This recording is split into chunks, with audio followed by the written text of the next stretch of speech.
मुझको सरकार की खिदमत में बुलाया जाता,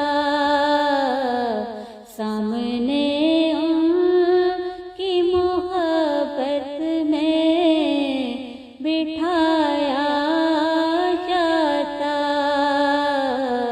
मुझको सरकार की खिदमत